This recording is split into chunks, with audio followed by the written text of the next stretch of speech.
Shock and sadness throughout the Memphis community this noon after a shooting at a South Memphis bar leaves a well-known Memphis pastor dead. Thank you for choosing your news leader at noon. I'm Zanetta Lowe. And I'm Todd Demers. The victim has been identified as Pastor Ricky Floyd by Memphis police. He was the pastor at the Pursuit of God Church in Frazier, who your news leader spoke with several times over the years about his faith and work in the community. That's right. We have Team 3 coverage throughout the day about the killing of Pastor Floyd, starting with Raven Copeland, who's live right now outside the pastor's church. And Raven, I see that parking lot full. Church members have been gathering there throughout the morning.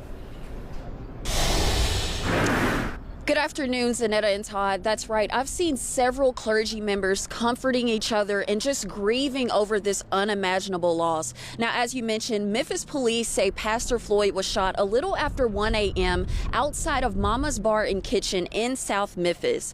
Now, according to investigators, the pastor and the suspect, Samantha Marion, argued before the deadly shooting. Marion is now charged with voluntary manslaughter. As we work to find out more information from police, the city of Memphis and Pastor Floyd's congregation are mourning. The pastor was known for his dedication to helping youth. He also advocated against gun violence in the city. Pursuit of God Church released a statement that says in part, quote, his unwavering dedication to our community and his profound impact on the lives of those he touched will be remembered and cherished. Mayor Paul Young also shared his condolences, saying, quote, his death is more than a loss for his family and the congregation. It is a loss for Memphis. Now, our Team 3 coverage continues all afternoon. We'll bring you more reaction from the city and the church. Reporting live in Frazier, for your news leader, Raven Copeland, WREG News Channel 3. Okay, Raven, thank you very much. And coming up on News Channel 3 at 3, our Alex Coleman will sit down one-on-one with County Commissioner Charlie Caswell, a dear friend of Pastor Floyd's, to talk more about the life that he leaves behind. Todd, thank you. And our Team 3 coverage continues this noon. Joining me right now with more on the life and legacy of Pastor Ricky Floyd is Dr. Keith Norman, who's pastor of First Baptist Broad. Pastor Norman, thank you so much for being with us as you are with our community during difficult times. And this is another one. Certainly hard to hear that someone who talked so much about getting folks out of gun violence and mentoring young people and young men has now become a victim himself to gun violence. Yes. First of all, our condolences go out to his family and, of course, to his church family, and then to the broader Frazier community. Ricky was a well-beloved person, and especially among his clergy colleagues as well. Many of them have reached out this morning, and my prayers go out to them as well, because men and women who do great work in this city are often, unfortunately, a part of what happens to everyone else.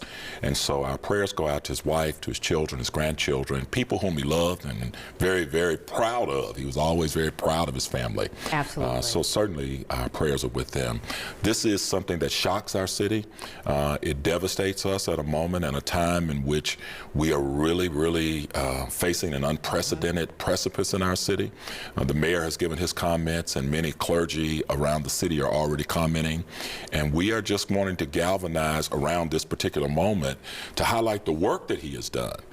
This is a man who is better known for his work in the community probably than for his work from the pulpit. I mean, and you talked about that. You all had known each other almost 2 decades. Almost 2 decades. And so many pastors are known for what happens inside the four walls of the church. Here he is, a survivor. He survived gun violence. He spoke to us and was shot after that on a day he was interviewed, survived a carjacking. Not afraid. Not afraid. No, he was always willing to be innovative and creative towards his approach to ministry. A very enterprising person as well. He saw blight in his community and chose to transform it into freestanding areas and opportunities where people could engage and get job skills or get the necessary help that they could use to move forward in life. He would often tell me, because he'd tell me, and he had the funniest sense of humor. He'd pay me a compliment and say, "It's a nice jacket jacket you have on, you should give it to my clothes closet so we can give it to someone else. So we can pass it on. He could pass it on. He was always thinking about other people. I love that. The mayor actually calling him a servant of our city. Certainly. We were talking about getting through difficult times. You know, police are just starting their investigation. Right. Very early into it. We have the few facts that Raven presented. But as someone who is used to helping people navigate sometimes the most difficult points in their lives, what do you say to people? And we are not here to speculate or to do any of that, because we have to let police conduct their investigation, and we have a victim and his family. But for folks out there, whether they be in his congregation or in the community, or folks that are looking for answers, searching for some solace, but having trouble reconciling maybe the early details. It's 1 a.m., the location. As someone who has conversations with families who go through things, what do you say to them? I tell people not to major in minor details and not to major in minor things. What is important here is that a great man, a person who sought to serve God, his family, and his community, has lost his life in a very violent and tragic manner. Many people will ask questions like, what is the cause of death? The only legitimate cause of death is life. When we have lived and lived our life before humanity in such a way where we tried to serve others. The scripture will remind us often that it's the things that we have done to impact others that God will look at in our life, and he will hold us accountable for in many different ways.